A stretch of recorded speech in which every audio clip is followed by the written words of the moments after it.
All right, let's dive into the King's Speech. Everyone knows this movie, probably seen it. At least heard of it. But we're not doing like a typical review thing. We're going deeper, like way deeper, like what really stuck with audiences. Yeah, using their own words from like these IMDb reviews, right? Exactly. So we've got this collection of like viewer reviews from IMDb, and it's interesting stuff. Like raw reactions? Yeah. So let's unpack it. What really resonated? Was it the story, the acting, or was it something else entirely? Right, like what details, what themes, just grab them. And I think what we can learn about the film's impact is it's not just about what critics say, right? It's like how art connects on a personal level, right? Exactly. And sometimes those connections reveal bigger things, like cultural trends or anxieties. Oh, yeah, for sure. Stuff even the filmmakers maybe didn't intend.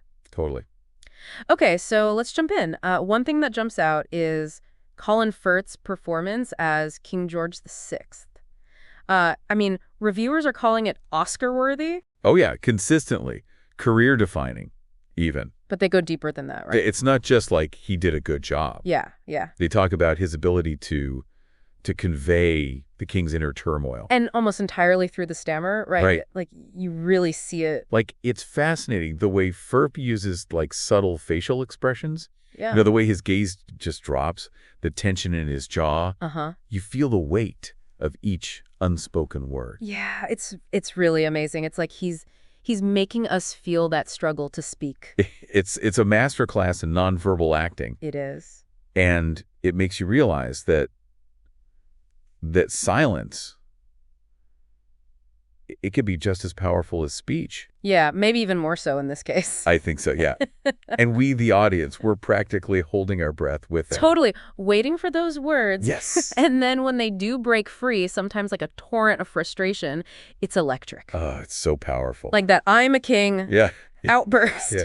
It's not just the words, it's the raw emotion that Firth captures. He's brilliant. It's interesting you mentioned that outburst because one reviewer made this fascinating connection between George VI and Hitler. Oh, wow. Yeah. Both figures who commanded attention, right, on the world stage because of their oratory skills, but for very different reasons, obviously. Obviously, yeah. It's pretty thought-provoking. Yeah, you're right. Makes you think about speech, how it can be a tool for good and for evil. For unification or manipulation. Yeah. And it adds this layer of complexity to the King's Speech when you consider, like, the historical context, right? Rising fascism, threat of war. For sure. Definitely adds a layer. Now, one reviewer brought up something I thought was kind of curious. They kept calling Colin Firth Adrian Leduc. Huh. While praising his performance. Yeah, while praising his performance as King George. And Adrian Leduc was the character first played in that earlier film, Apartment Zero. Oh, right. And it seems like that performance really stuck with them. Maybe there's some shared vulnerability between the characters. That's what I was thinking. But that's really interesting. It's how an actor's past roles can totally influence how we see their current work, right? Yeah, like those echoes of past roles add this depth. Yeah, it's like their artistry builds on itself, creating these layers. Makes you want to go back and watch Apartment Zero now, doesn't it? I'm adding it to my list, for sure. So moving beyond Firth, the story itself really seems to have gotten to people. A lot of reviewers talk about the personal and emotional aspects of the King's journey. Even with the historical backdrop, Yeah, the World War II thing looming. Right. It's really fascinating how a story about a king with a speech impediment can feel so relatable, right? Yeah, and they highlight these themes of overcoming adversity. Personal growth. Yeah, which really connected with them. There's something universal about finding your voice. Literally and figuratively. Oh, absolutely. And I think that's where the whole relationship between George VI and Lionel Logue comes in. They're dynamic, a king and a commoner. Forming this bond. It's really captivating. Definitely. Several reviewers specifically call out the chemistry between Colin Firth and Geoffrey Rush. Oh, yeah, he played Logue. Right, and they describe their, banter as witty. Their connection just feels genuine. Yeah, and it goes beyond just the acting. There's something inherently fascinating about this real-life relationship. Yeah, their differences, their backgrounds, it strengthens their bond in this weird way. It's true. Like Logue's methods, they're unconventional. Yeah, he insists on treating the king like an equal. Yeah, he challenges those rigid social hierarchies of the time. And it's like that defiant helps George VI, shed the weight of the crown. To confront his vulnerabilities in a man. Exactly. It's powerful. The film doesn't shy away from those vulnerabilities either. No, it doesn't. It actually explores, the psychological roots of the stammer. Uh-huh. One reviewer pointed out how the film subtly reveals these suppressed memories. Yeah. Yeah, like from childhood, the pressure of an older brother, the negativity from his dad. Like it reframes the stammer as more than just a physical thing. Right. It's a manifestation of deeper emotional wounds, Exactly, and it's through Logue's methods that George starts to confront those wounds. leading to healing and growth. So it's almost suggesting that real communication is more than just speaking clearly, right? Oh, It's yeah. about understanding those emotional barriers, Yeah, the things that stop us from truly connecting. right, with ourselves and others. That's deep, man. That's the king's speech for. I know, right? Okay, speaking of limitations, let's talk about the the elephant in the room, the R rating. Okay. A few reviewers found it a bit much. Yeah, especially for the language. Oh yeah, one even called it ridiculous, And argued the film's suitable for teens. maybe even younger. Yeah, maybe. It's interesting, right? Because it shows how what's considered offensive changes over time. Uh-huh. Like what was shocking decades ago might seem tame now. Yeah, it makes you think about who gets to decide what's appropriate for different age groups, right? Right. It's a good point. Maybe the film's message, like overcoming challenges, finding your voice, it goes beyond age. Yeah, that's true. You know, it sparks a question. Is it more important to shield younger audiences from certain content or expose them to stories that might inspire them? That's a tough one. I think it speaks to the film's power to connect on a deeper level. It's not just entertainment. It starts discussion. Challenges our ideas about what's appropriate. Exactly. Who decides? Yeah, You know, you're right. This whole debate just shows how much impact the film has. it's true. Its ability to spark meaningful conversation. But let's dive deeper into this in part 2. Okay, sounds good. Stay tuned. Can't wait. Welcome back to the deep dive. So we're picking up our conversation about the King's Speech and why it just keeps hitting home with people even all these years later. You know, it goes beyond the history, the setting. Yeah, the performances. It's deeper than that. like it taps into something more universal. Right, those human experiences we talked about. But what is it about this story? Why does it stick?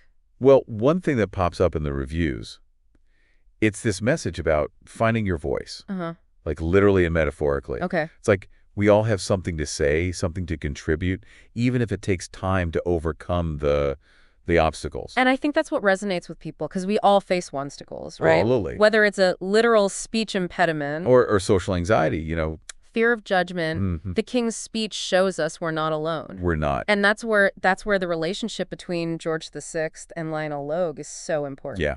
It's not just a king needing help with his speech. Right. It's a real friendship. Between two people from totally different worlds. Totally. And it's not like your typical, buddy comedy thing. Right. Their differences make it so compelling. They do. One reviewer even called Logue a maverick Oh, interesting. with a slightly dark secret. Oh, wow. Okay, that adds another layer. It does. He's not just a typical therapist. Right. Like he's got his own To baggage, overcome stuff. maybe societal prejudices, who knows. Makes their connection feel real. Earned. Yeah. You know, they find solace in each other. That safe space to be vulnerable. Mm-hmm.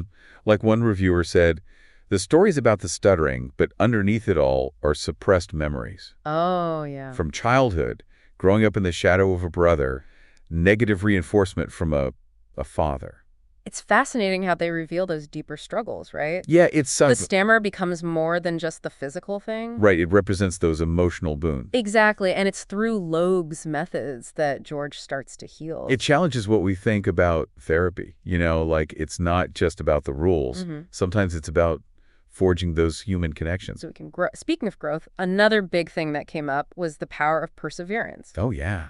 George's journey is not easy. No, it's not. There are setbacks, doubts, Moments where he wants to give up. but he doesn't. He doesn't. And the reviewers, they use words like courage, bravery, triumph. You know, his determination to overcome his stammer really spoke to them. I get it. It's about the human spirit Overcoming obstacles. when the odds are against you. It's inspiring, especially today when we're always hearing about instant gratification, right? Yeah, overnight success. The King's Speech is like, no, real growth takes time. Effort. It's messy. It's about change. And that's where the climax is so powerful. Oh, totally. One reviewer called it emotional, said they were holding their breath, even though they knew he was going to make the speech. Yeah, we all know the ending, but the way the film builds that suspense, You get so invested. right, it makes it so cathartic. We're not just watching some historical figure, we're seeing a man conquer his fears. Yeah, stepping into his power. And it makes the King's Speech more than just a historical drama. More than that, yeah. It's about the human spirit. It is. Overcoming, finding connection, finding your voice. Okay, so we've talked about the personal stuff, but what about the film's bigger impact? Culturally, The King's Speech really got people talking about speech impediments, communication disorders. It brought these issues into the spotlight. And several reviewers said it helped them understand those challenges, right? To empathize? No, not just awareness, it's challenging stigmas. Fostering acceptance? Yeah, the film shows us that people with these challenges are not defined by them. Right. They can lead. They can inspire. It gives a voice to the marginalized. Encourages us to look deep. The strength. The resilience. And historically, the film brought back this interest in King George VI. Yeah, who was often kind of overshadowed, By his brother, yeah. Right. It humanized him. In a way, history books don't always do. One reviewer even called it a feast, historically. Oh, wow. Highlighting a lesser-known period. But then, there's always that question of accuracy. Versus artistic license. Right. And one reviewer criticized how they portrayed Edward VIII.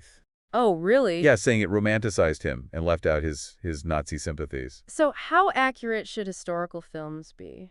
That's the question. How do you balance a good story with the responsibility to be accurate? It's complex, but I think the King's Speech makes us think critically. Yeah. About how history is presented? Right, to question what we assume and realize there are multiple perspectives. So even though it's set in the 1930s, the King's Speech still speaks to us today. It does. It gets us talking, challenges our ideas, makes us think about history, identity, communication. And speaking of communication, let's go back to that R rating. Oh, yeah. You mentioned a reviewer who thought it should be accessible to younger viewers. Yeah, and it makes me think about what we consider appropriate for kids, teens. It changes, right? Maybe this reviewer saw the film's message as something that could actually help younger folks, Especially those struggling to find their place. It's about parents talking to their kids about this stuff. Yeah, having open communication. Making choices together. Right, there's no one answer for everyone. But what's interesting is this debate proves how appealing the film is. Okay. It's not just for a small group. It connects with everyone. And that brings us back to storytelling. Yeah. The King's Speech shows us that stories, they go beyond time and place. Enacting us as humans. Inspiring us. And it's not always about huge events, right? Sometimes the most powerful stories are about those small personal struggles. Little triumphs. That make up the human experience. So as we finish this part, what stands out to you about how people reacted? What surprised you? Changed your perspective. What strikes me is how personal these reactions are. It's not just liking the acting. Or the history. It's connecting with the characters emotionally. Seeing their own struggles in King George. It shows how film can create empathy. Understand. Letting us step into someone else's shoes. And come out with a deeper appreciation for just being human. And maybe that's the legacy of the King's Speech. Yeah. It reminds us that even in a world of big events, it's those small stories that move us, connect us. And inspire us to find our own voice. That's beautifully said. Thank you. So that wraps up part 2 of our deep dive. But there's more to come. Oh, yeah. In our final part, we'll explore what this all means, the big questions, what we can take away. Okay. Stay with us. And we're back for the final part of our deep dive. It's been quite a journey exploring the King's Speech through the lens of, the audience, seeing what really resonated with them. Yeah, it's been fascinating, hasn't it? I mean, a film set against, major historical events becoming so personal for people, the themes of overcoming adversity, the friendship between, the king and his speech therapist, that final moment of triumph, it's a story that sticks with you. It really does. And it's amazing how a film can have that kind of impact, prompting us to think about our own lives. Absolutely. But as we wrap up, I'm curious, what's the biggest takeaway for you? What's stuck with you from all this? I think for me, it's realizing that even the most powerful figures, they deal with really human struggles. Mm-hmm. We often put leaders on a pedestal, forgetting they're just as vulnerable as the rest of us. Yeah. The King's Speech peels back those layers, shows us the man behind the crown. Right, wrestling with his own stuff, anxieties, just like anyone. Exactly. And it's powerful because it reminds us that everyone has a story. Mm-hmm. Everyone's fighting their own battles, no matter who they are. And that we don't have to fight alone. Right, we can find support, connect with others, find our strength. I think what's so great is the film doesn't pretend it's easy. Yeah. It shows George's anger, his frustration, even despair. Right. Growth isn't always pretty. It's messy. It's unpredictable. Setbacks happen. And that's how we build resilience. I love that scene where he's cursing during therapy. Oh, yeah. It's funny. It's unexpected. It is. But it shows this raw emotion we don't usually see from leaders, Makes them human. Totally. It shatters that image of the perfect And leader. I think that's why it connects with so many people. Yeah, it reminds us that being vulnerable isn't weak. It's a strength, right? That's how we connect, how we build trust. And it's not just about like the big public wins, right? It's about those small personal triumphs, Overcoming fear, finding your voice. keeping your truth. Exactly. So, as we wrap up this deep dive, we want to leave you with a question to think about. Okay. If you could sit down with King George VI or Lionel Logue, what would you ask them? What could you learn from them? Ooh, that's a good one. I think I'd ask King George about the moments he felt most alone, when he doubted himself. Yeah. How'd he Yeah. find the strength to keep going with all that pressure? That's a great question. I think I'd ask Lionel Logue about how he built that trust with someone like King George, so reserved. Yeah, It's a reminder that sometimes the most powerful moments are those quiet, intimate ones where vulnerability meets compassion. where real change happens. So as we close our deep dive on the King's speech, remember those things. Remember the power of being vulnerable, of connecting with others, and having the courage to find your voice. Even when it's hard. And who knows, maybe this will inspire you to face your own challenges, embrace those vulnerable moments, and believe in the power of human connection. I hope so. And that's it for this deep dive into the King's speech. Keep exploring, keep learning, and we'll see you next time. See you then.